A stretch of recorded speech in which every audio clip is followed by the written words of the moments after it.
Planning and Land Use Management Committee, the Board of Public Works, Edward R. Roybal Hearing Room. I like saying that. Joined by my honorable colleagues, Councilmember Jose Huizar and Councilmember Mitchell Englander. I have several items on the agenda today. As you can tell, the acoustics are terrible here. It's hard to understand what is being said. So if you have any conversations, please take them outside. We truly appreciate it. When you come to the microphone, give us your name and address. Some of you might have written very eloquent letters, but we're going to have 1 minute per speaker. So try to get to the focus of your letter. We'll be a little flexible on the time, but if someone has said what you wanted to say, you can say, I agree with the previous speaker, and give us something new for the committee to consider. So that being said, we do have some items on consent that do not have speaker cards. That's items 4 and 5. If my colleagues agree, we can move those on consent. Yay? Okay. That's 4 and 5 on consent. Okay. We'll call that special. Okay.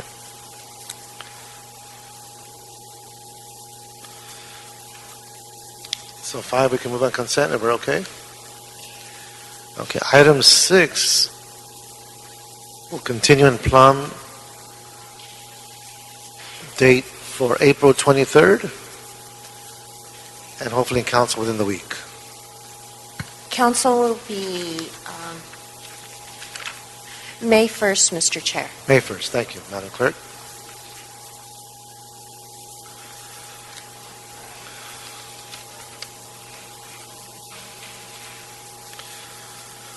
Okay. Item 1, we do not have cards. Item 2, we do have cards. So item 1, we have a quick presentation from the staff on item 1. Yes, Councilman, there's a CAO report. Could you give us a summary on the item? Yes, it's a CAO report. The Planning Department requested Construction Services Trust Fund monies for furniture at the Figueroa Plaza building, and the CAO prepared a report. That's pretty straightforward, isn't it? I think it is. Okay, anything you want to add? Tyler, with the CAO, it's certainly an allowable cost for that fund, and the furniture is in severe disrepair, and it's used by developers and staff, so it really does need to be replaced. And community. Sorry. And community as well, right? Indeed. Okay. So we could, if there are any questions from my colleagues, we could approve the CO report recommendation for the expenditure of $16,120, the Construction Services Trust Fund for the Planning Department to purchase a new furniture for conference rooms at the Figueroa Plaza public counter. $16,820, Council. Okay. Yeah. What did I say? 16 million? No, I think you said 16,200. Okay, sorry. A little dyslexic there. Just kidding. So it's been seconded by Councilman Englander and approved? Councilman? Yes? All right. So that'll be the action of this committee. Okay. Item 2. Do you want to jump into item 4, because 2 and 3 are interrelated, Councilman? They are interrelated? Yeah. Okay. Item 4 is Mr. Englander's zone change Okay. for a 24-unit apartment building in CD12. Do you want to hear the report from the Planning Department on this one? Can we have the Planning Department report on item number 4, please? Can you read that into the record, Roberto? Yes, item number 4, council members, is a report from the Planning Department. It has to do with a zone change for a 24-unit apartment building and 48 parking spaces and 6 guest parking spaces in CD12. Please. Sarah Hounsel, City Planning staff for this item. The zone change request is from C2-1 and P-1 to RAS 3-1, is in conformance with the community plan. It's one of the zones allowed under the land use designation.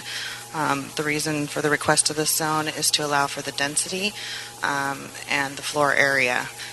There are 25 units permitted on the site. Once the zone is approved, they're building 24 units, family-sized units, and also the floor area ratio is allowed to 3-1 with the RAS zone. They are in conformance with dedications and improvements by BOE. They've been conditioned to be in approval with the fire department. Department of Transportation has reviewed the plans and is approval for them. And at the hearing, the initial hearing was held by other staff, but there was some contention for the site, some approval for the site. The neighborhood council did not take an action on this project. At the North Valley Area Planning Commission meeting, one speaker opposed the project. However, once all the things were explained to, that there was an elevator in the project and all the parking would be subterranean, there would be guest parking spaces above it, the North Valley Area Planning Commission approved the case and approved the RAS zone and recommended approval by your committee. It wasn't clear to me when you refer to the contention. Can you elaborate on that? At the neighborhood council meeting, I was not there, but the neighborhood council staff called and said that some of the community did not want to see multifamily there. They just wanted to leave it as commercial. The residential zoning, RAS zoning, is allowed under the community plan designation for it. And then others within the land use designation, at the neighborhood council meeting were okay with it. But since some were in opposition and some were in favor, the neighborhood council did not take an action. Okay. Councilmember? And just for clarity, did the neighborhood council actually hear the item? They heard it at 4 different meetings. Okay. So they've been back several times. And never took a vote? They never took a vote. And any other local groups, whether the old Granada Hills group or any others that you know if they took it up officially? I don't believe so. Okay. I have one other question. You already answered the one question. You said that the facility does have an elevator. Correct. Did they submit any type of parking specs? Are they going to do you know if it's going to have tandem parking? Yes, there will be some tandem parking within it, but those are the only assigned parking spaces for the residents themselves. All guest parking spaces will be single spaces. Will all the individual guest spaces be tandem spaces? They'll be individual spaces. They will not be stacked, the guest spaces. The guest spaces, I'm saying the individual spaces for the units, the assigned spaces, are those all tandem? No? Yes. Somebody behind you shaking their head no, but okay. Is that the applicant? Oh, Please Eric come on up. Lieberman come is on the- up. We need you to introduce yourself for the record. I'm sorry. Eric Lieberman. I represent the applicant in the case. Sorry, Sarah. I just wanted to clarify that the 6 guest parking spaces are single-loaded spaces, and the assigned spaces for the units are tandem spaces. That's what I was asking, yeah. All the assigned spaces are all tandem? All the assigned spaces are tandem, yes. And even for the 3-bedroom? Yes. Yes. So they're going to have 3 stacked? No, they would be, 2 per? I believe there's 2 per unit. For the So 3-bedroom? each 3-bedroom would still have 2 parking spaces. And then there's the 6 guest parking spaces that are single-loaded spaces. Okay. To clarify also just real quickly the process in our outreach, we did meet with the neighborhood council several times. We did get an official vote from the land use committee who made a motion to approve the zone change, but when it finally got to their full board, they had difficulty coming up with an action, and they ended up taking no action. interaction at all. And that's how it unfolded and ended up. But there was a mix of support and opposition throughout the process.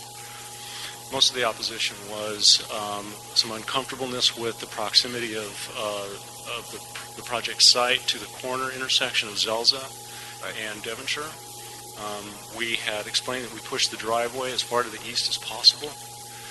DOT has, approved that. So we tried to address those concerns as much as we can, and ended up with a project that I think satisfied pretty much all the concerns that were expressed to the consent of the commission, obviously. So if there's any further questions, I'm happy to try to clarify. Okay, thank you. So I'll be ready to vote. Yes.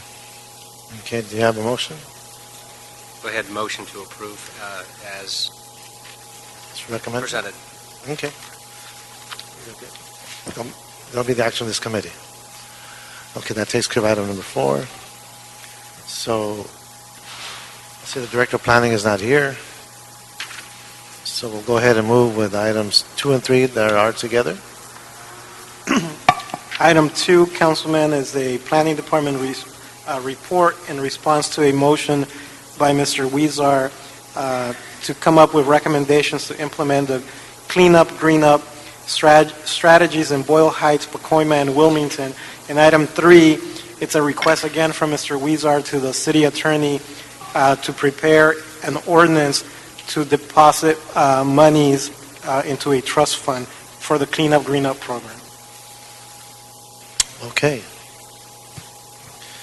We do have quite a few cards here, but let's have the presentation from the staff. Good afternoon, Ms. Bowen. Good afternoon, Councilman. Claire Bowen from City Planning. I thought I'd just give you a brief overview of the plan. The plan is really, the importance of it is really recognizing that low-income minority communities often suffer from a disproportionate concentration of pollution sources.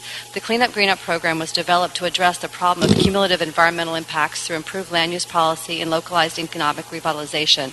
The goal of the program is to prevent further environmental degradation, reduce current pollutant levels, and revitalize the physical environment, starting in the portions of Boyle Heights, Pacoima, and Wilmington, and that have been really identified as the communities that are the most impacted by the overconcentration of industrial sources. We're proposing at this point a 2-year plan that would focus on those communities.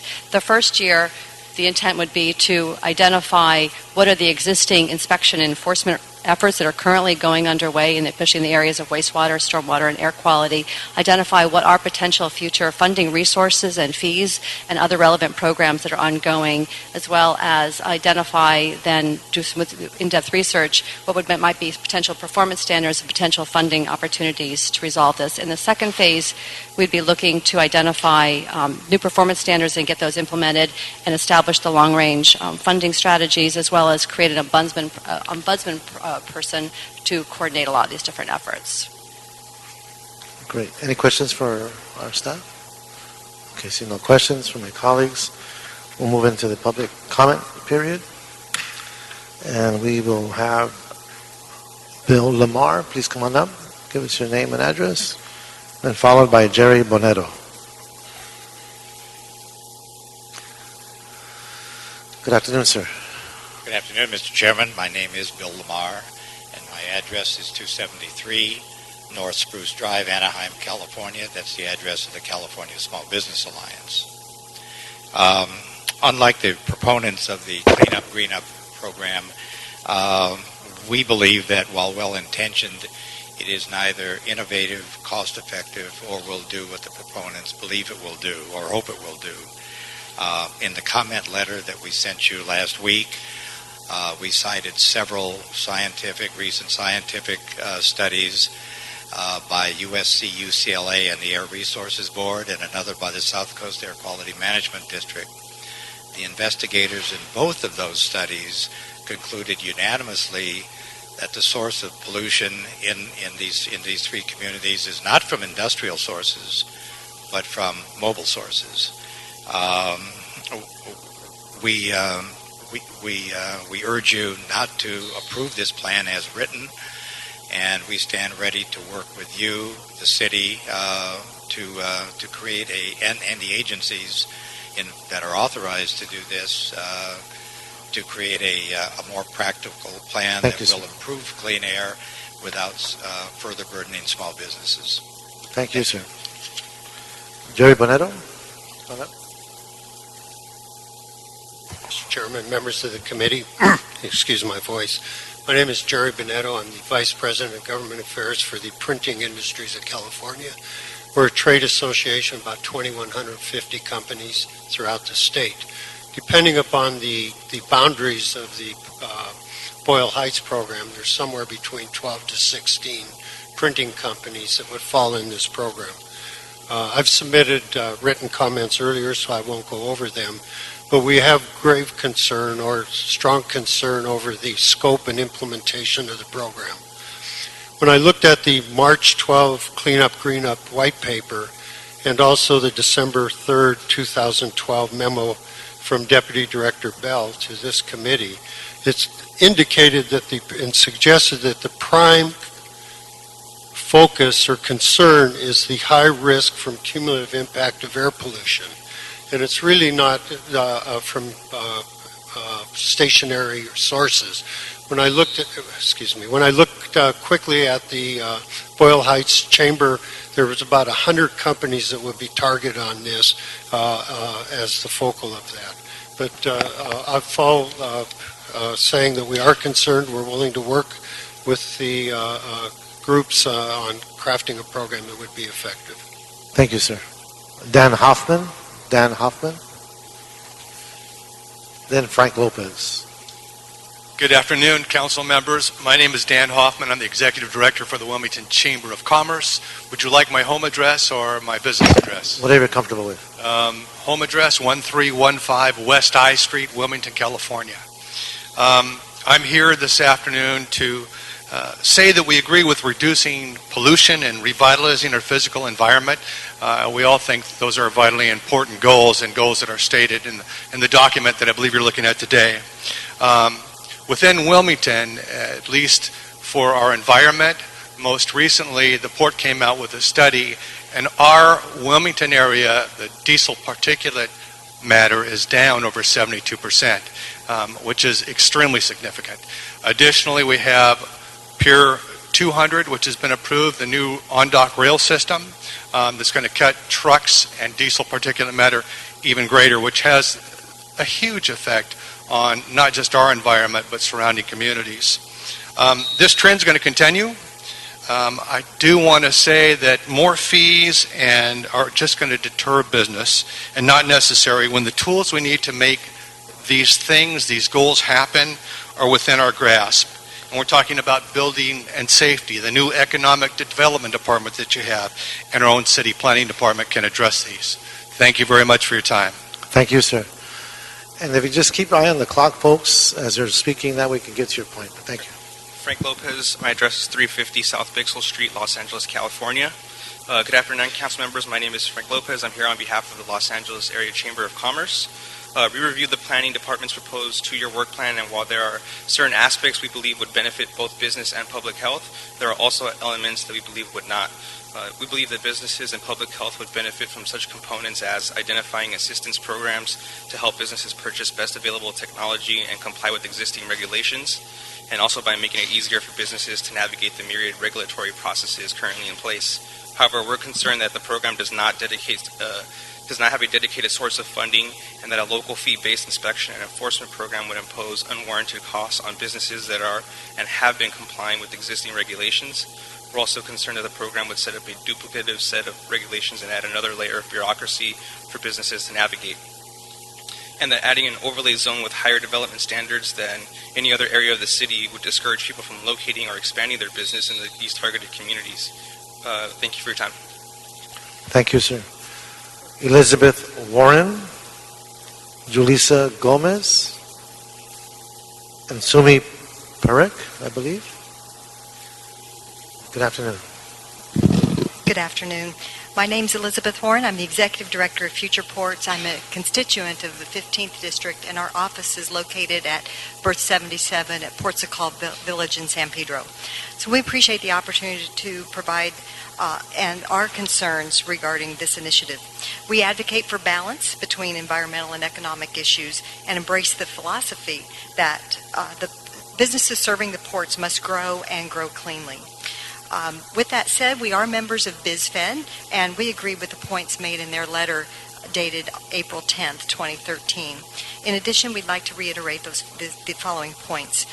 We do have remaining concerns about how this proposal will affect jobs and in the economy in the targeted community and throughout Los Angeles if it's expanded, as well as whether or not the suggested approach is the most efficient way to improve environmental compliance. Our members live, work, and play in these neighborhoods, so we have common goals to clean up and green up. So, thank you. Thank you, ma'am. Julissa Gomez, Sumi Parikh, and Martha Cowell. Good afternoon. Good afternoon, City Council members. My name is Julissa Gomez. My address is 3325 Wilshire Boulevard, Los Angeles, California. I'm here to speak to you on behalf of the American Lung Association in California. We also followed up with I'm just following up on a letter that we sent. Basically, the American Lung Association does a report yearly in the State of Air report, and in it we would grade all the cities and counties within the state of California of air pollution, including ozone, smog, and particle pollution, and the report ranks both the cleanest and most polluted cities in the country. Unfortunately, Los Angeles still remains one of the most polluted cities in the nation, and most Angelinos struggle to breathe because with the effects of air pollution. Evidence shows that the health risks of air pollution are greatly affected every day, and especially the most vulnerable: infants, children, and teens and elderly. We're very excited and enthusiastic about the Clean Air, Green Up policy framework because it represents a breakthrough in the problem of cumulative environmental impacts. Thank you. Thank you. Right on the wire. Really good. Sumi Parikh, are you here? LA Business Council? Okay. Martha Cowell? And then Don Spivak. Good afternoon, ma'am. Hi, my name is Martha Cowell. Address is 3550 Watt Avenue, Suite 140 in Sacramento. I'm the Executive Director for the State of California Auto Dismantlers Association, or SCADA, based in Sacramento. We are an industry trade association with about 200 members statewide, many of whom are in Southern California. Our organization believes strongly in and supports responsible recycling and environmental protection. All of our members participate in a Partners in the Solution program, which provides recognition that participating facilities meet specified business and licensing, environmental, and safety standards. This program assists facility operators in complying with a complicated array of laws and regulations, was developed as an industry-led approach in partnership with regulators and the environmental community. We support the Clean Up, Green Up policy because, like our Partners program, it combines economic incentives with traditional planning tools and promotes collaboration among government agencies, residents, and businesses. Clean Up, Green Up promotes easy-to-understand, realistic, and effective industry standards. It also addresses one of our trade association's major concerns, that unregulated operations create an unlevel playing field. Thank you, ma'am. Can you finish that thought? Thank you. Yes, absolutely. Where responsible and law-abiding businesses cannot compete. Okay. The policy also provides businesses with assistance they need to effectively access resources to clean up their operations. Thank you very much. Thank you very much. Don Spivak? I'd like to thank for all your hard work in the City of LA over the years. Thank you, Councilman. And appreciate all your hard work. Thank you. Good afternoon, council members. My name is Don Spivak, 600 West 9th Street, Los Angeles, California. I'm a consultant to the Clean Up, Green Up campaign to develop the policy that is the subject of today's discussion. Clean Up, Green Up is a community-initiated proposal to reduce pollution in 3 pilot communities, prevent the expansion of pollution through the establishment of new performance standards, and very specifically to provide economic development incentives and assistance to assure that businesses can become cleaner, greener, and more effective in their operations.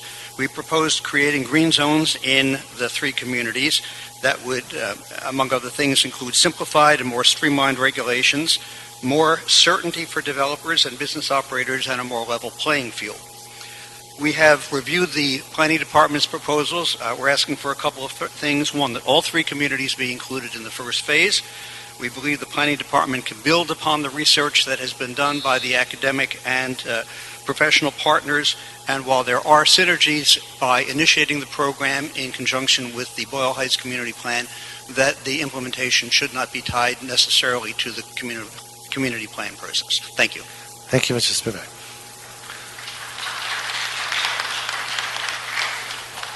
We have Christine Agassi. Christine, I'd like to come on up, and then Leonardo Viches.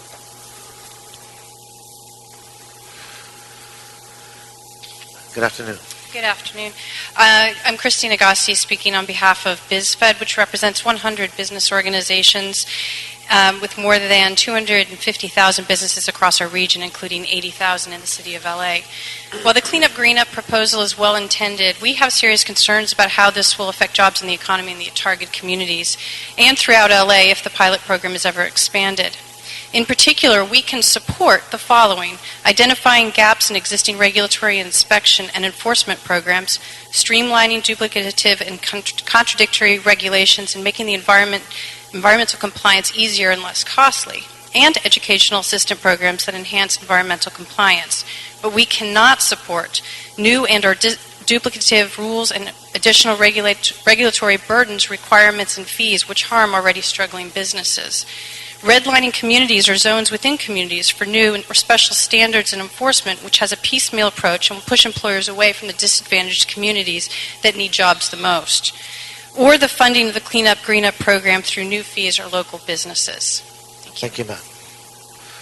Leonardo Viches.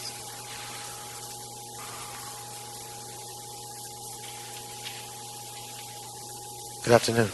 Good afternoon. My name is Leonardo Vilches, co-director of Unión de Vecinos and one of the 4 community-based organizations leading the Clean Up Green Up policy campaign. First of all, I'd like to ask all the supporters of this campaign to please stand up. Todos los que están apoyando esta campaña, por favor, se levantan. These people represent the over 120,000 people who live in the communities that are being targeted by Clean Up Green Up campaign. And basically, the Clean Up Green Up campaign is a proposal that combines familiar planning tools with economic incentives to help businesses clean up their operations. A collaboration between residents, government, and businesses has been a central feature of this initiative. This is not just done by the community. This has been a conversation between businesses in the community, the local community, and the city government. And we think that that's why this is a really good policy for neighborhoods. The community groups that are also is not going to impact negatively any of the businesses that right now exist in these communities. It's not targeting any of those businesses. It is looking towards the future and having a cleaner, greener environment. The community groups leading the Clean Up Green Up campaign and our academic foundation partners are here for the long term to see this policy through. This commitment has been demonstrated by the resources that we have leveraged today, including but not limited to the following: 100,000 policy grant to the City of Los Angeles, the Guide to Green, a comprehensive directory of financial and technical assistance programs available to help LA businesses and clean up their operations, and the 4th businesses workshop that we have sponsored with the city in the local communities that we've been working on. So we hope you support this, and the community of Boyle Heights, Pacoima, and Wilmington will thank you for this. Thank you. And I must say, now I know why they asked you to present. That was 3 minutes and 1. Okay. Bruce Campbell.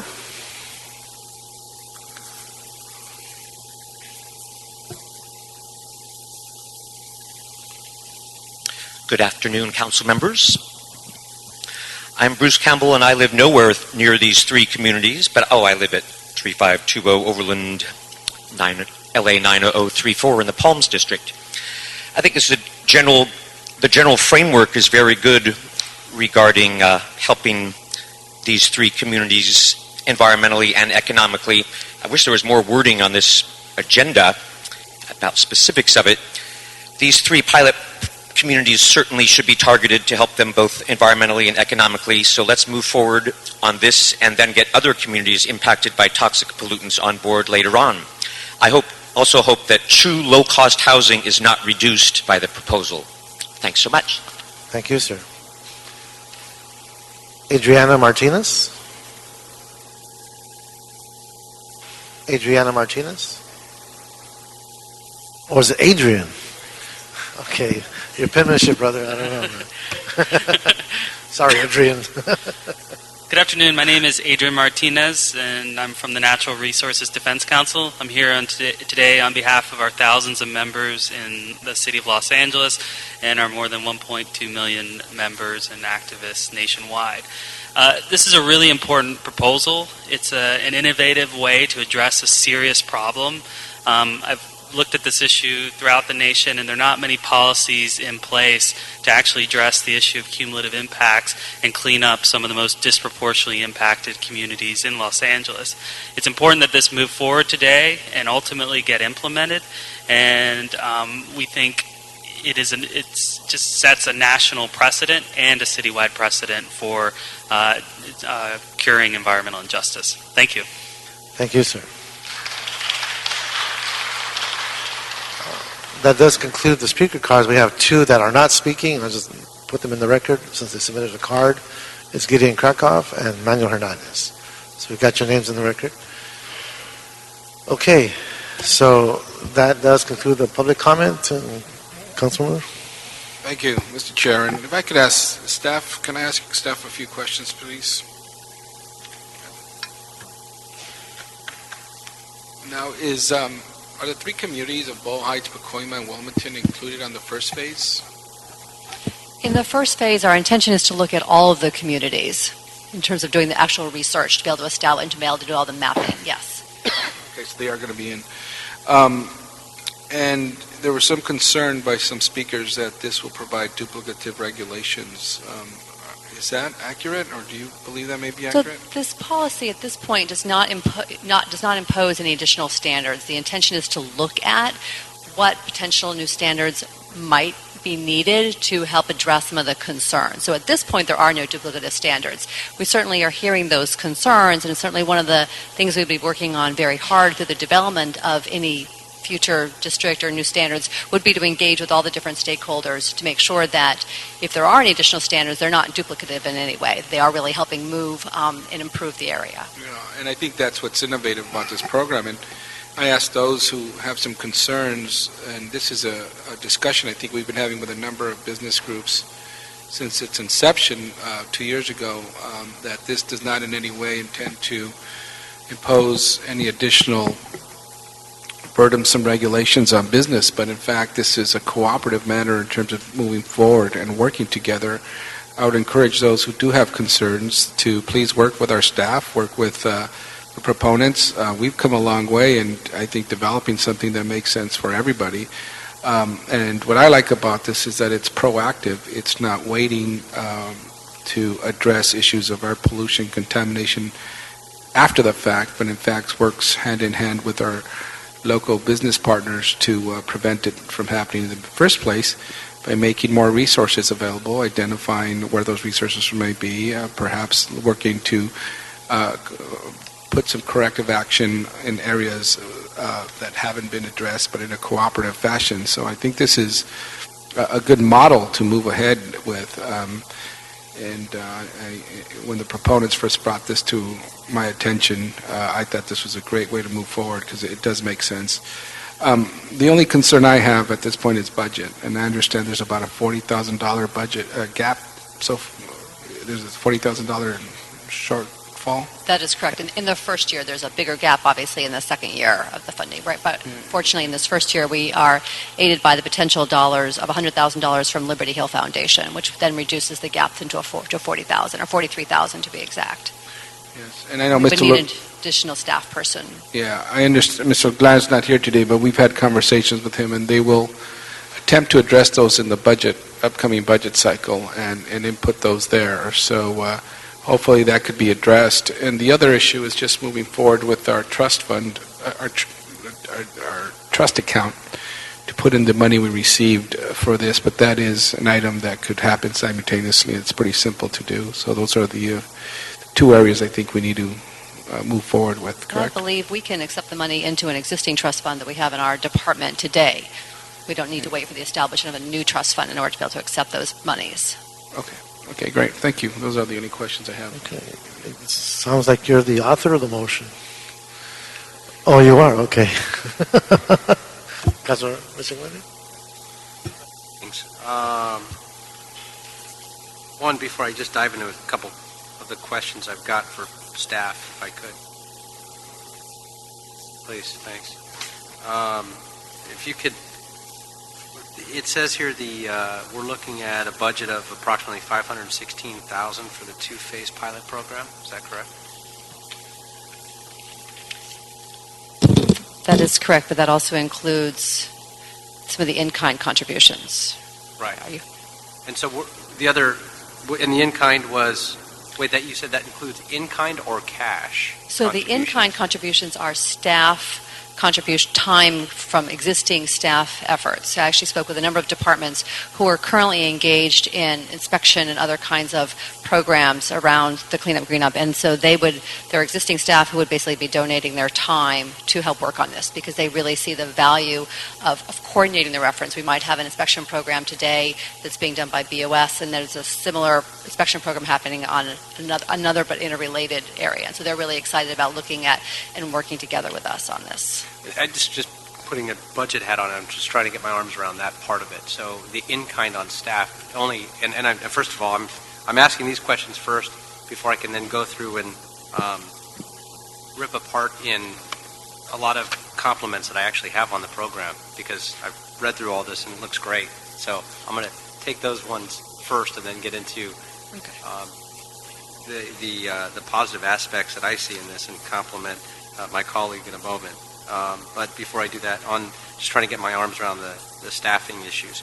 Do we have, while they're in kind, these are city staff? I'm just trying to figure Yes, out. so the in-kind it's existing city staff. So there's no additional monies. Basically, those staff are saying that within their current work program, they see that it would be appropriate for them to donate, to participate in this program. I guess it's the terminology I'm trying to get my arms around, because I'm also, as the vice chair of the Budget and Finance Committee, we are understaffed in all departments and fund according to our workload indicators and are often told we're understaffed and there's a backlog and other. So the in-kind portion is actually being paid for.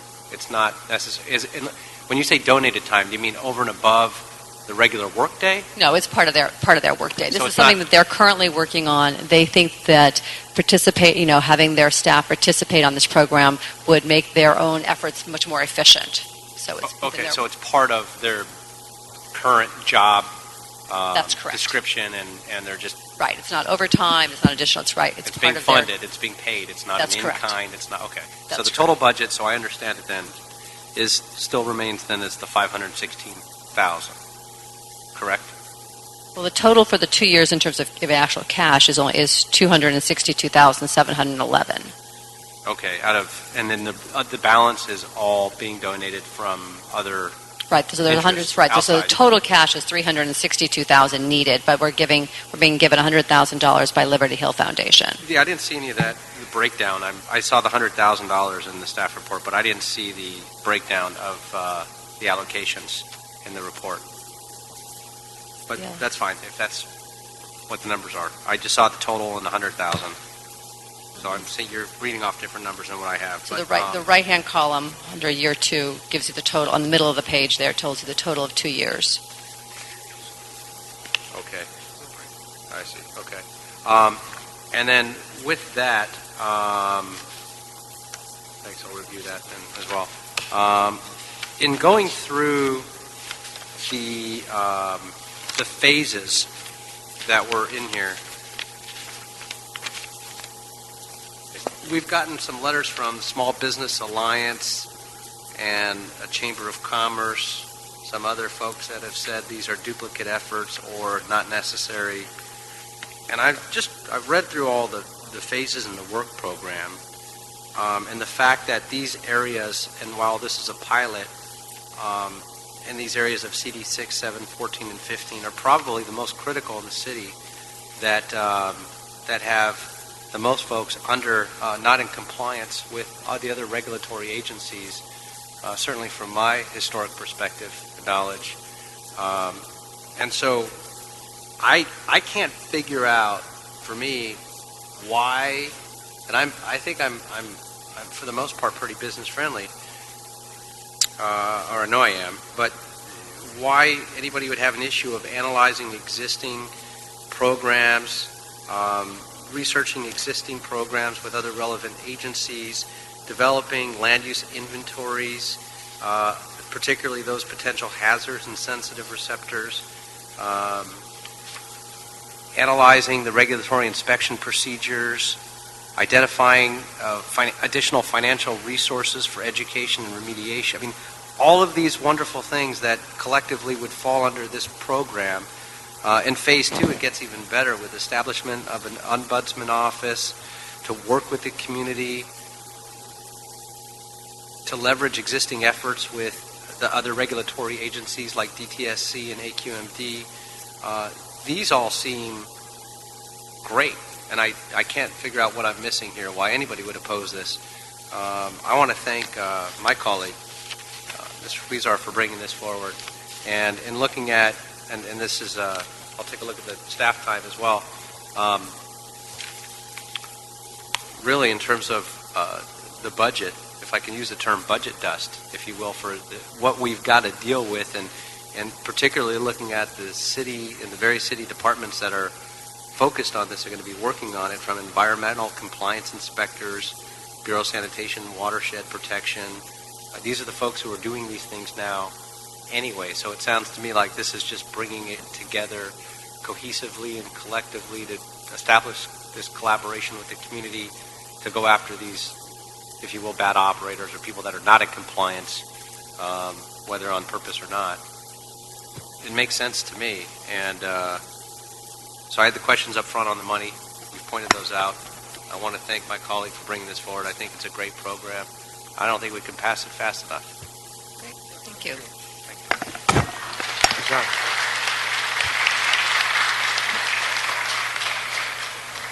You know, this motion was introduced back in May of 2012, and in that time, I'm assuming a lot of discussion and meetings have been going on in terms of approaching the objectives of this motion. The folks that we heard from that are objecting, are they part of the outreach in terms of creating this consensus or striving for consensus, or how are we building up this dialogue, if you will? Certainly the dialogue that would need to take place would really happen once this program got implemented. There's obviously a lot of outreach that would need to occur that hasn't, frankly, had occurred, certainly from a staff perspective. I certainly know that the folks, the proponents of this effort, have done a lot of work themselves, reaching out to different parts of the agents, to the different entities. Certainly city staff has not had the capacity to do that to date, because we just haven't had the existing staff in place to help do this. We really were able to just develop this program but haven't done anything else. So as this dialogue gets a little bit more in depth, the notion of duplication and how we support business and work in collaboration will be articulated. Absolutely. We're not there yet. That's right, exactly. We're not there yet. We haven't had those conversations. We look forward to having them. Okay. Well, I also want to say congratulations to my colleague and making sure we have this focal point, particularly these areas that have a history of being impacted in ways that many parts of the city don't understand, given the freeways and the truckways and the old zoning that's still in place that is, quite frankly, rather punitive to many of our residents. And so how we create that balance for jobs versus quality of life for everyone is going to be, a challenge, but it's worth the battle. If I have any more questions, I do have some directives and comments. Sure, Mr. Chair. I just want to thank everyone who came out today, and thank you for your work that you've been putting in for a couple of years. It's not over. We got some other hurdles. We got a small funding gap to overcome, but I think I couldn't describe this program better than my colleague, Mr. Englander, who said, for a minimum of investment, we're going to get back a huge return, which I believe is not only cleaner air, but also improved business climate, because we're working hand in hand with the business community. So thank you. This is really a community-led effort, a grassroots effort. It wasn't for you, we wouldn't have this. And as has been pointed out by both Councilmember Reyes and Englander, this is targeting some of the areas in our city that are most polluted. And is with anything, any agency, if we target those areas with the biggest problems in a certain area, whether it's crime, pollution, or anything else, we as a city should be putting some resources there. And the resources we're putting here are pretty minimal compared to what we're going to get back in return. So thank to all of you. And Mr. Chair, I'd like to move this item. Okay, do you have some directives if we can? I'm not sure if there were some directives I had. Have them for you if you like. Yeah, if you could read them into the record. Okay. Yeah. One is refer this item to the 2013-2014 Ad hoc Budget Committee to review the request for position authorities to allocate one planning department position and one ombudsman position. That'd be one directive. The other is instruct planning department as lead. Lead. B, okay. Lead. Instruct planning department as led with the assistance of the Department of Public Works, CDD, Fire Department, Building and Safety, Office of Finance, in consultation with the city attorney and project consultants to implement cleanup, green up strategies, policy recommendations in Boyle Heights, McCoyman, and Wilmington, as outlined in planning department's report. And knowing that this is both 2 and 3 together, request the city attorney to prepare the ordinance to create a cleanup and green up trust fund. So those 3 directives, items 2 and 3. Yep. Yes. Okay, Move on that'll that. be the action of this committee. Anything else, Roberto? So since they're separate items, just to be clear that for number 3, there was a request for the city attorney to prepare an ordinance to create a trust fund. Yes. And that's still being requested of the city attorney. Right. Okay. And then as for number 2, the position authority issues, that's being referred to the ad hoc budget committee. Right. And the other issue is that the motion, the trust fund motion was referred to budget committee, so that's going to have to be discussed with that committee as far as waiving it out of that committee. And then the item number 2, as to the position authorities, I think it was duly referred to the jobs committee. So that's something that needs to be resolved with that committee as well. Okay. That's fine. Thank you. It's a lot of homework. Okay. All right, so any other items left, Roberto? No, Council. Anybody here for public comment? Seeing none, this meeting is adjourned. Thank you very much. Thank you.